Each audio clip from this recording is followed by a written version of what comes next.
There, I killed it. Okay. Cast of characters. Gerald R. Ford, President. Betty Ford, First Lady. Leonid Brezhnev, Russian Premier. Dick Cheney, Ford Chief of Staff. Al Haig, Nixon's Chief of Staff. Jack Hushon, Press Secretary. Henry Kissinger, the Secretary of State. Nelson Rockefeller, Vice President. Donald Rumsfeld, Secretary of Defense. Javier Sanchez, Steward. August 10, 1974, the President, Javier Sanchez, 10:12 to 10:37 a.m., Oval Office. Newly sworn-in President Ford has been president for less than a day. A nation looks to Ford to restore the dignity and honor of a tarnished office. Javier Sanchez, a White House steward for 23 years, shares a moment with the new president on this very difficult day. There are rustling noises, as though searching for something. Ford. Oh, Miss July, I know the old man keeps you in here somewhere. Pretty, pretty Miss July. A door opens. Sanchez. Oh, I'm sorry, sir. I didn't know you... A drawer slams shut. Ford. No, Sanchez, please, come in. I was just... there's never a stapler when you... Oh, here it is. Damn stapler. Gotta staple some staplings. Sanchez. Yes, Mr. President. Ford. No. Mr. President must never know I was in here. Is that clear? No telly Nixon. No telly el Presidente comprende? $10 for Sanchez. No telly Presidente. Sanchez. Okay, sir. Ford. Good, Sanchez. Very bien. Sanchez. But you're the president now. Ford. Yes, Sanchez. I'm the president, and Mr. Nixon can never know I was in here, okay? $10. Sanchez good. Ford good. Nixon bad. Nixon mean. Sanchez. President Nixon resigned 2 days ago, sir. You were sworn in as president yesterday. Ford. That's impossible, Sanchez. I just saw Nixon 2 days ago, and if he resigned, who's the Wait a minute. Yesterday. The party. With that nice man in the black robe. Sanchez. Chief Justice Berger, he swore you in. Ford. Well, I'll be a son of a bitch, so that's why we had that yummy cake. I thought it might have been my birthday, but that was in 1913. So I'm the president. There's a long silence, followed by snoring. September 15, 1979. The President, Al Haig, Henry Kissinger. 2:34 to 2:36 p.m., Oval Office. The two remaining White House employees who still support the previous administration, Haig and Kissinger, fight to convince Ford to sign a full pardon for Nixon and begin the healing process over Watergate. The rustling of paper. Ford. Oh, Charlie Brown, when will you learn? A door opens. Kissinger. Good afternoon, Mr. President. Ford. Hey, Mr. Kissinger. Mr. Haig. Good morning. Come in. How are you? Want some juice? A glass breaks. Damn it. Haig. Mr. President, would you sign this, please? Papers rustling, followed by a short silence.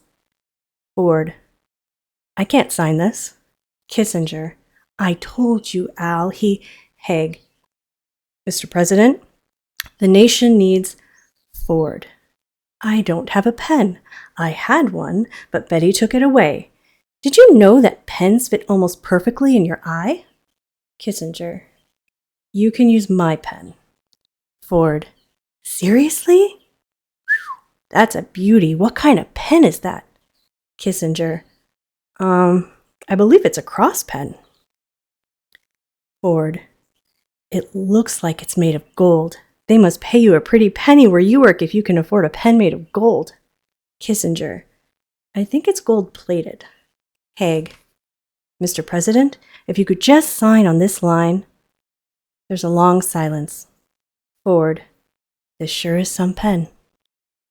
Another long silence. Haig. Let him have the pen, Hank. Kissinger. But. Ford. You don't need it? I mean, I love the pen, but if you need it, well. Haig. Hank? Kissinger. Oh, all right. Mr. President, would you like to keep the pen? Ford. Are you serious? Wow, that's super. I don't know what to say. This is some beauty. Haig. Mr. President? Ford. Right. This paper? Haig. Yes. Ford. Okay, here we go. Signing my name. Here we go. There's a long silence. Could you hand me that thing? Kissinger. What? Ford. The nameplate, the long thingy sitting on the front of the desk. Haig. This? Ford. Does it have my name on it? Haig. Yes. Ford. That's the one. Thank you. Okay, here we go. Capital G, little e. It's okay if I print, right? Haig. Fine. Ford. Man, this baby handles like a dream. Did you know both my names end in D? Haig. I did not, but thank you, sir. There are papers rustling. Good day. Ford. No, thank you. Kissinger. Al, you had no right giving him. A door closes. Ford. Suckers. This little golden beauty. Ah! My eye! May 12, 1975. The President. The USS Megas has been captured in international waters by the Cambodian government. There has been no contact with the ship since its Mayday signal, and the fate of its crew rests solely on the shoulders of our 38th president. Here, Gerald R. Ford ponders, in solitude, the drama that is before him. Segment 1, 8:11 a.m. to 12:47 p.m. Oval Office. Ford. There are grunting noises. Come on! Come on! More grunting. Son of a bitch, think you're tough, huh? Banging noises, followed by a crash. Damn it! More grunting noises. What the? Grunting noises. Come on! More grunting, doors slamming repeatedly, followed by a banging, and a very long silence. Come on! Heavy breathing, long silence. Segment 2, 12:47 to 6:23 p.m., Oval Office. Ford. More grunting noises. Come on, come on! Long silence. Damn you! More grunting. Bastard. Footsteps walking, getting softer. All right, let's see what you got. Footsteps running, getting louder, then a crash. God damn it, you son of a... More grunting, then fast banging. Please, so tired. A door opens. Betty Ford. Jerry? Ford. Oh, Betty, thank God you're awake. Can you open this? Betty Ford. The Coke? Sure, Toots. Cracking sound. Ford. Oh my God, didn't that hurt your mouth? Betty Ford. Not a problem, sailor. Ford. Gurgling and slurping. So thirsty. July 21st, 1975. The President, Leonid Brezhnev. 11:33 to 1:42 p.m. White House red phone. President Ford attempts to follow up on the historic July 19, 1975 linking up of the American spacecraft Apollo and the Russian craft Soyuz. The mission presents a critical window of diplomatic opportunity for the two opposing world leaders. It also represents the first time Ford seems aware of the taping system. Phone rings and rings. Short silence. Phone rings again. Ford. What? Phone continues to ring. Hello? Who's there? Is this some kind of joke? An object is put down. Phone continues to ring. Oh. Hello? Brezhnev. Hello, Mr. President. Ford. Mr. Kissinger, is that you? Brezhnev. No, it's... Ford. You sound just like Mr. Kissinger. Brezhnev. It's Chairman Brezhnev. Ford. Who? Brezhnev. Brezhnev. Ford. All right. There's a long silence. Brezhnev. And I want to congratulate our country's successful space mission of detent. It's a great step toward ending this Cold War. There's a long silence. And, well, I just wanted to say if cooperation between our nations brings such... Ford. Panel being opened. What the hell is... Brezhnev. Excuse me? Ford. What are these buttons? A button being pressed. The sound of rewinding. Another button press. What are these buttons? Holy shit, that's my voice! Brezhnev. May I inquire what is... Ford. I'm sorry, Mr. Kissinger. I'm going to have to call you later. A phone hanging up, followed by buttons and rewinding. Holy shit, that's my voice! Laughter. My name is Gerald Ford. Buttons rewinding. Call you later. My name is Gerald Ford. Laughs. A loud belch. Buttons. Rewinding. Ford. Belch. Laughs. Buttons. Rewinding. Belch. Long laughter. And now at quarterback, a 6'1" sophomore from Michigan, Gerald Ford. Loud belch. Buttons. Rewinding. Sophomore from Michigan, Gerald Ford. Loud belch. Laughs. Singing. You can tell by the way I use my walk, I'm a ladies' man. No rhyme or chalk. Buttons rewinding. Buttons. Man, no rhyme or chalk. Laughter. October 1st, 1976. The President, Dick Cheney, Jack Hution, Nelson Rockefeller, Donald Rumsfeld. 9:15 to 11:30 a.m. Oval Office. The President, with the consultation of his cabinet, discusses strategy for the upcoming debate with Democratic nominee Jimmy Carter. All points of view must be faithfully weighed to assure the proper strategy. Cheney. Perhaps if we were to take focus away from the inflation issue. Hution. For Christ's sake, Dick, how? Those guys are going to hammer us on the economy. We know that. Rumsfeld. Look, Carter's a governor. He's vulnerable on foreign policy. I say we play that as our trump. And Rockefeller. We could rehash the bicentennial and Olympic shit. Hution. Bingo. Go blatant sentimentality. America and apple pie. Pride and Ford. Fellas? Cheney. Yes, Mr. President? Ford. Has anyone seen my hat? There's a long silence. Hution. Do you mean the one on your head? Ford. Huh? Well, no, the one with the picture of the bear on... Ah! Cheney. Christ, he's swallowing that Hution. He's choking. Someone help me here. Grab the brim before... Ford. January 21st, 1977. The President, Javier Sanchez, 11:11 to 11:15 a.m., Oval Office. A subdued Gerald Ford bids farewell to his faithful and trusted staff before re-entering private life.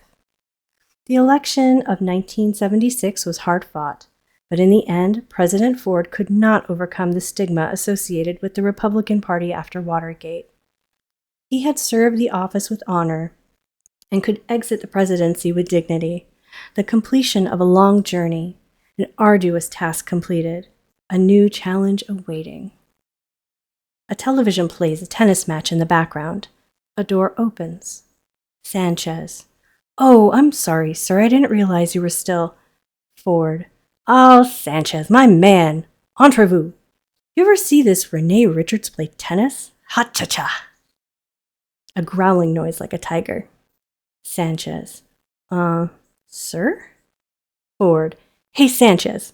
You got any more of that yummy dessert from yesterday? Sanchez. The Carter inaugural cake? Ford. Is that what that's called? Man, oh man, that was good eating. For a second I thought it was my birthday, but that was in 1913. And that is the end of chapter 3.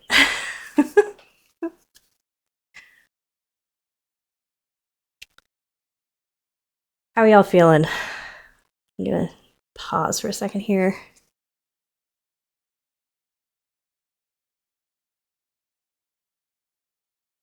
Actually, take a look at my... Yay. Okay, great. Okay. Perfect. All right, let's go on to chapter 4. Martha Stewart's vagina. The party was a smashing success. Your handmade beeswax candles, Martha Stewart Living, September 1996, cast a hypnotic spell on the veranda. Your sausage profiteroles, December 96, moisten the mouths of every male within 50 feet of the buffet steam table you constructed out of lemon rinds and old LPs, May 95. Now it's time to relax, let down your hair, open a bottle of Grand Marnier, and select one of the illegal alien bartenders you hired for some all-night fun. April 97. Having sex with the help. You've earned it, but something is not quite right. You spent so much time being a hostess, you forgot to be a woman. And now the time is right for making love, but your vagina is a mess. I've been there, and it's not a good thing. You have got to remember party rule number 1. There is no party as important as the party you're about to throw in your vagina. No area of home entertaining remains as exciting or ignored as the vagina. A recent letter from one of my readers is a typical example. Dear Martha, I'm from Los Gatos, New Mexico, and I loved your new book, How to Decorate. So much of the book is devoted to wall coverings and tapestries, but I wonder if more time could be given to the art of marbling a finish. A big fan, Felice Damper. P.S. My vagina is a mess. I hear you. So many of my women friends have developed incredibly sophisticated tastes when it comes to throwing the perfect theme party or just relaxing at home in their newly refurbished den. Their sense of style has grown and flourished as they have, yet their most cherished spot has gone unchanged. Throw rugs and IKEA lamps were fine in college, but you're a woman now. Exteriors. It's not just about hygiene, it's about first impressions. Don't get caught with your pants down. Although lovemaking is a scheduled activity, most of us don't use the weeks of downtime effectively. And before you know it, it's the third Tuesday of the month and he can't wait for you to primp. That's why I prefer a method of maintenance that requires less constant vigilance. You may find that it even allows for a little spontaneity. I have several ways of dealing with this age-old problem. First, hair is unruly. Get rid of it. Second, the area is cleared, but remember the exterior is your first chance to make an impression on a prospective lover. You must make the space look warm and inviting, but also exclusive. The outside of your vagina must say, enjoy, but understand you're lucky to be here. An undressed vagina can make a bold statement, but if you're like me, you probably want something a bit more dignified and versatile. Most vagina treatments derive their character from the fabric. Cotton says you're ready, Freddie. Velvet says enjoy the luxury, and it's a wonderful buffer against chafing. And silk says you do a lot of dry cleaning. In any event, guard against heavy draping and intricate patterns. 1, because it traps dirt, and 2, because you don't want him to be distracted. Remember, the easier and cleaner the design, the less time he'll spend admiring and the more time he'll spend enjoying. I was once dating a well-heeled museum curator. I made a vagina statement out of a miniaturized Monet. The facade looked wonderful from a distance, but once my lover got up close, he said it looked like a bunch of colored dots. We spent the next 2 hours arguing the merits of pointillism and Renaissance realism. The mood was broken. If you're promiscuous, you may want a more basic, non-individualized approach. Nothing is more embarrassing than a personalized vagina treatment that's been personalized for someone else. Years ago, I was engaged in an unrepentant affair with a member of the Irish Liberation Movement, Sinn Féin. My vagina treatment at the time was a linen pressed with 4-leaf clovers and the simple inscription, Free Ireland. The linen's cool summer comfort caused me to forget I had it on while hosting a very elegant lawn party. Later that night, I found myself in an amorous embrace with one of my distinguished guests.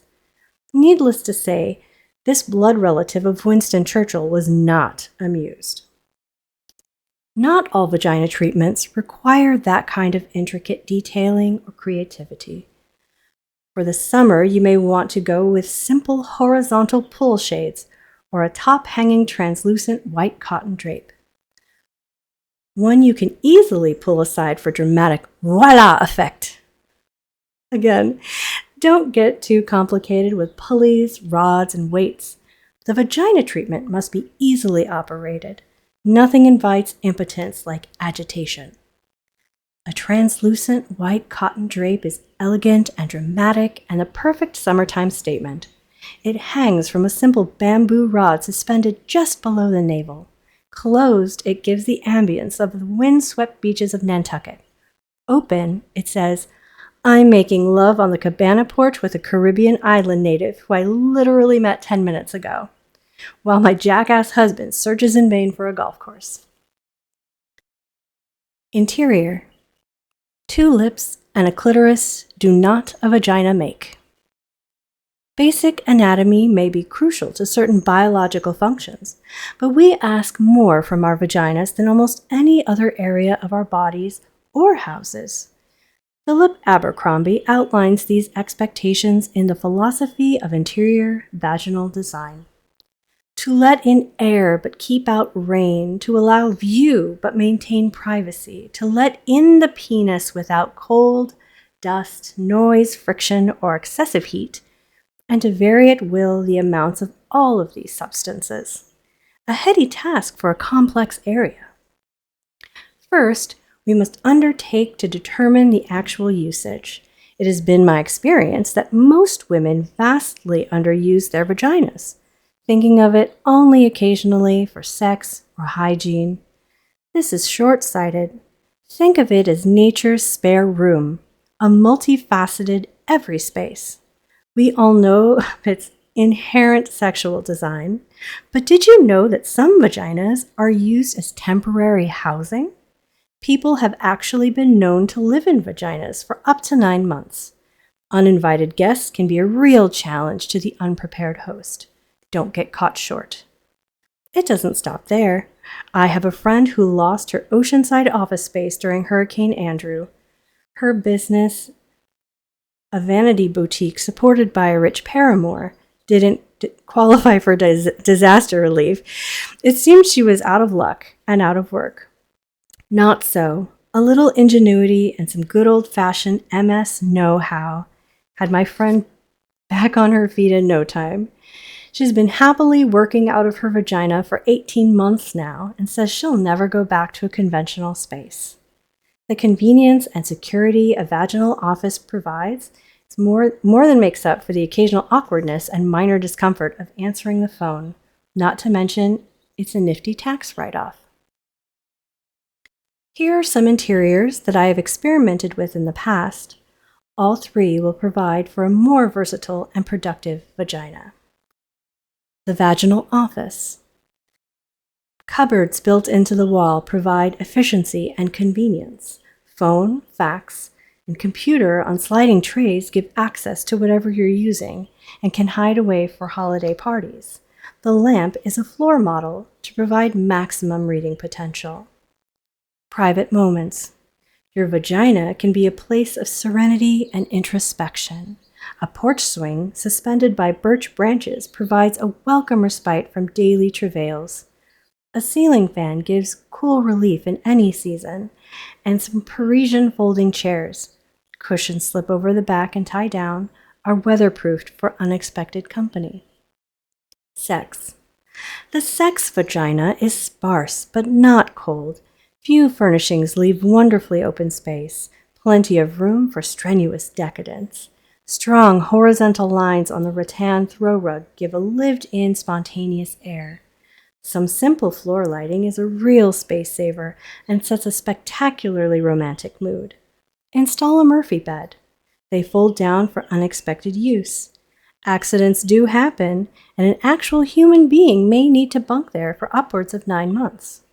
The Murphy bed says you're ready for anything. In the case of multiple guests, I recommend vaginal trundle beds, comfort and storage during the day. The thing to remember, although the vagina is not on public display, it can still be the centerpiece of your personal style. Use it wisely. Whether you're dealing with exterior treatments or interior furnishings, allow comfort to inspire and utility to inform. And don't skimp. It's your vagina, and you only get one. Follow my simple instructions. You will never again have the unsettling fear that your guests will know that underneath those sparkling Harry Winston earrings and form-fitting Christian Dior gown lies a vagina from Feline's basement. And that was chapter 4. And I'm so sorry that I was laughing through part of that, but I was like, this does not make any sense. I feel like John was phoning that one in. What the hell? Okay. Wow, yeah. Just imagining a little desk up there. Good Lord. Ouch. Okay.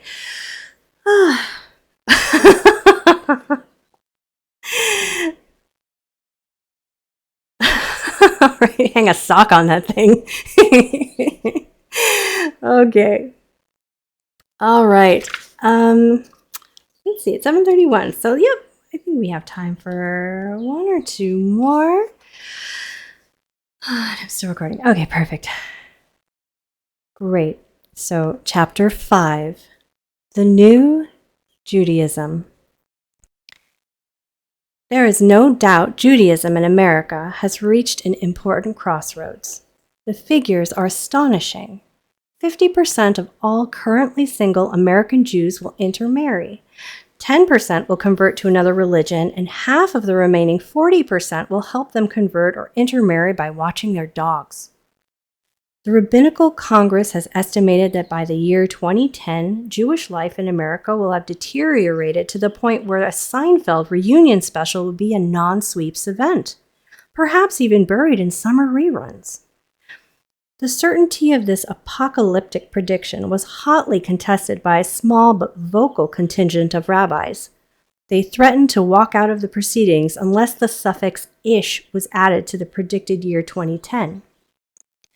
Rabbi Tarfon punctuated the debate by shouting, "I mean, can we really be sure about the year?" before disrobing and setting fire to his caftan. Rabbi Benjamin Rosenzweig then sparked a near riot from the Orthodox contingent with his barbed query, "If ish, why not or so?" While Rabbi Eliezer Johnson and Johnson's exchanged blows over whether or not fruit smoothies were kosher. Calm was restored only after the elders' promise of a fall seminar on the grooming of long beards. Cause for alarm? Judaism has a long and storied history of surviving threats of extinction. The Spanish Inquisition. In 1942, led by Ferdinand and Isabella, the Christians conquered the last of then Muslim Spain. They immediately decreed all Jews must convert to Christianity or be expelled. Many Jews left. Many Jews, however, had already put money down for timeshare condos in Majorca and had no choice but to convert or lose their deposit. Those Jews who stayed in Spain converted to Christianity, only to be systematically hunted down during the Inquisition, accused of heresy against the church for being Jews. This prompted a direct descendant of the great Jewish intellectual Maimonides to protest the Inquisition, saying, "Isn't that kind of a catch-22? Grand Inquisitor's sophisticated method of interrogation. Inquisitor: Are you a Jew? Jew: No. Inquisitor: Are you sure you're not a Jew? Jew: Yes. Inquisitor: Oh, well, sorry to trouble you. Would you like to stay for cake? Jew: Is it chocolate? I'm allergic to chocolate. Inquisitor: It's an out-of-this-world lemon pound cake. Jew: Well, maybe just a nosh. The Inquisitor smiles a sinister smile. Jew: Damn. The Third Reich. The horrors of the Holocaust are well documented. Adolf Hitler's rise to power remains the greatest obstacle to survival Judaism has yet overcome.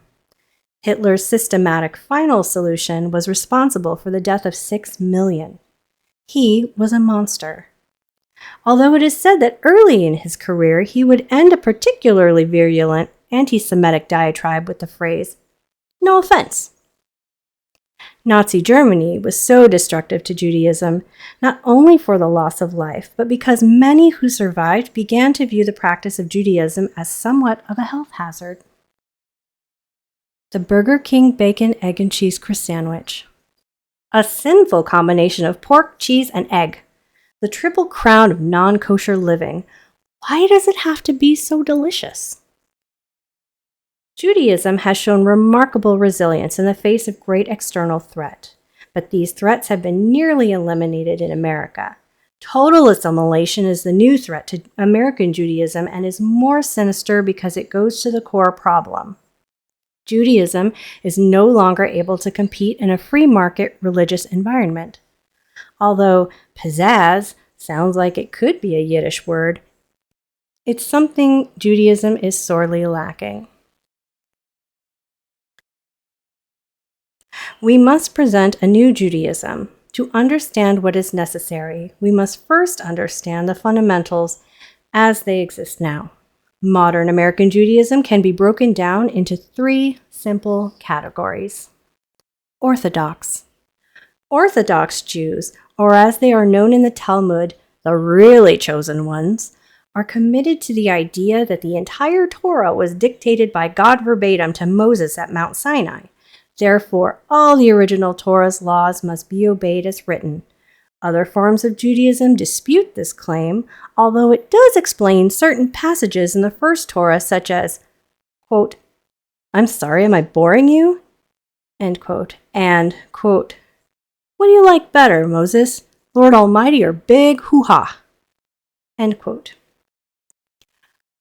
Orthodox Jews observe a strict Sabbath, the separation of sexes during worship, and believe Jackie Mason is the funniest man alive.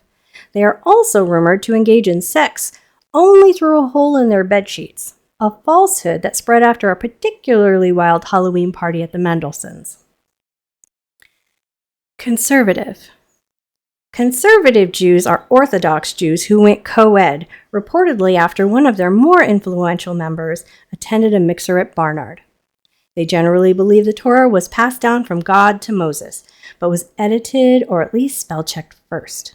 The main difference between conservative and Orthodox Jews is summed up beautifully in conservative Rabbi Mishner's seminal work titled, "Hey fellas, how about we take it down a notch?"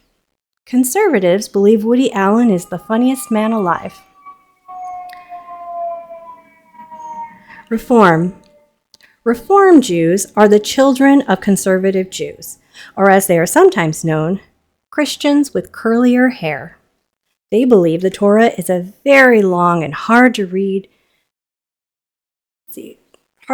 because it's written in a foreign language. They are not required to adhere to any strict religious doctrine, but are still able to take off work on at least 75% of all Jewish holidays. They believe Carrot Top is the funniest man alive. A comparative chart. Dream job. Orthodox. Rabbi. Conservative. Doctor.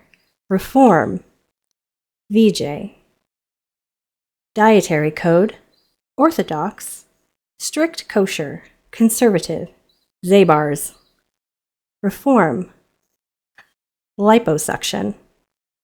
Music: Orthodox, klezmer, conservative, Streisand. Reform, gospel. Movie: Orthodox, Shoah, conservative, Schindler's List. Reform, anything with Steve Guttenberg. Dream wife: Orthodox, Mom, conservative, Amy Irving. Reform, Kate Capshaw. Sabbath: Orthodox, a day of worship, conservative, a day of reflection. Reform, Saturday. Favorite ball player: Orthodox, Hank Greenberg, conservative, Sandy Koufax. Reform, Ken Griffey Jr. Homosexuality: Orthodox, it's a sin, conservative, a sin, but oh, what they've done for Broadway. Reform, something that happened at camp. Guilt: Orthodox, total, conservative, total, reform, total. No present form of American Judaism currently has the appeal to sustain us as a people through the next millennium. A new Judaism must be created to battle the erosion of our population caused by defection, apathy, and blondes. If we don't watch out, the Hare Krishnas will soon be kicking our ass. Solution: the children. There is a fable in Deuteronomy. A poor farmer from the tribe of Levi came one day to King Solomon, the wisest of kings and the only one who could juggle. The farmer begged Solomon for his wisdom. "My only son has lost a baby tooth. All day and night he cries for reparation. He suffers loudly. Even the cattle have complained." Solomon looked up from his crossword puzzle, pondered the farmer's dilemma, and spoke. "Cut this child in half. Each family can have one half. This will end the dispute." The farmer looked stricken. "Gotcha," said Solomon. "I'm sorry, sometimes I can't help myself." The farmer sighed. "How old's the boy?" asked Solomon. "4 plantings and half a harvest," replied the farmer. "Okay, here's what you do," continued the wise king. "Tell the boy to put the tooth under his pillow tonight. When he sleeps, replace the tooth with a piece of candy or a quarter. Tell him the angel of teeth came down to reclaim his property. This will solve your problem." "Who would believe that?" the farmer asked skeptically. "What is lightning?" asked Solomon. "God testing batteries," the farmer replied. Solomon looked at the farmer knowingly. "Oh, I see what you mean," said the farmer. Solomon smiled. "Want to see me juggle 2 olives and a pomegranate?" What is the point? People will believe anything if you catch them early enough. Our God. The Jewish concept of God is too difficult to fathom, an omniscient, omnipotent, peeping Tom who loves us and smites our enemies. Although recent history suggests he's a little slow on the smiting. We were created in his image, but you can't see him or describe him, and why did he give us so much back hair? The Christians had it right.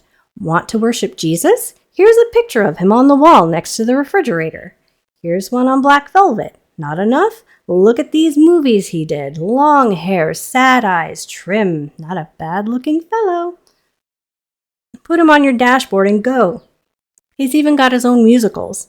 As Nietzsche wrote, God is dead, but he lives on at the Brooks Atkinson Theater in a spectacular revival of Godspell. If Judaism wants to compete, we need to personify our vision of God.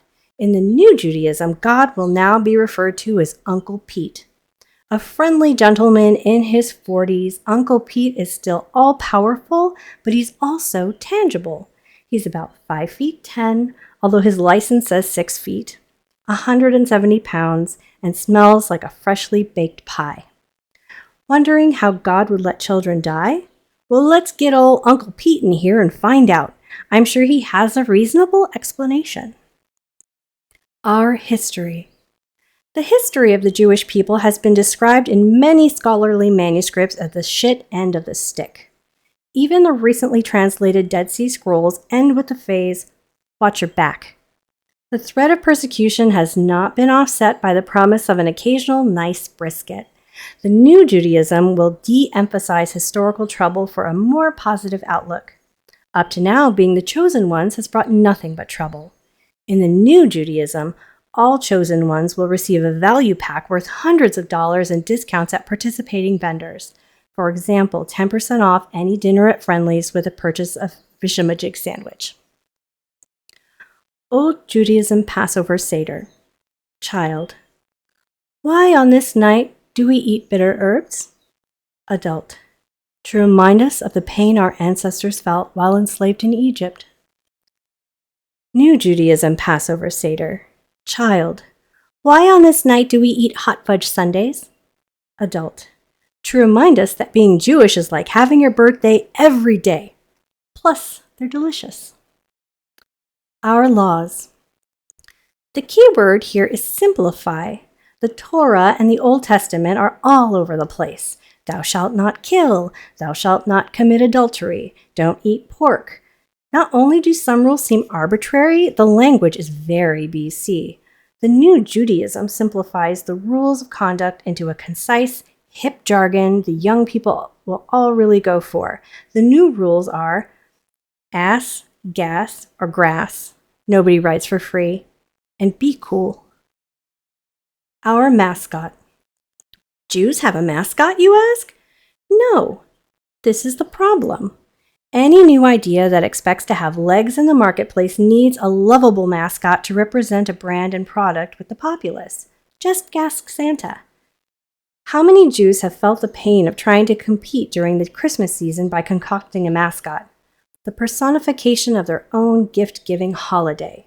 A Hanukkah Harry, the swarthy man in charge of Jewish kids' presents who waits until the Christmas rush has ended to try and get some decent bargains. Oh, Lord. Only to find the good toys gone. The new Judaism takes a page from the playbook of successful ventures like Christianity and R.J. Reynolds with the unveiling of our new character, Jewy. Jewy's a cool, camel-like character. Actually, Joe Camel with some slight retooling, who brings laughter and joy to all the kinder. Imagine a bar mitzvah boy's excitement at knowing he just became a man and that Jewy's on his way with money and cigarettes. And here's the best part. He can fly. Conclusion. As Karl Marx wrote, religion is the opiate of the people. And who couldn't use a little opiate every now and again? People want religion. They like it. It makes them feel secure and confident in a world of uncertainty, besides giving them a place to go on the weekends. You just have to make sure your religion is appealing enough. If we are to reduce Portnoy's complaint to a suggestion, we must leave behind the bounds of the old Judaism and retool. The new Judaism will ensure the continuation and flourishing of the Jewish people well into the 21st century. Mazel tov, and all praise to Uncle Pete. And that was the end of chapter 5. And I think that is where I'm going to stop because my voice is fried.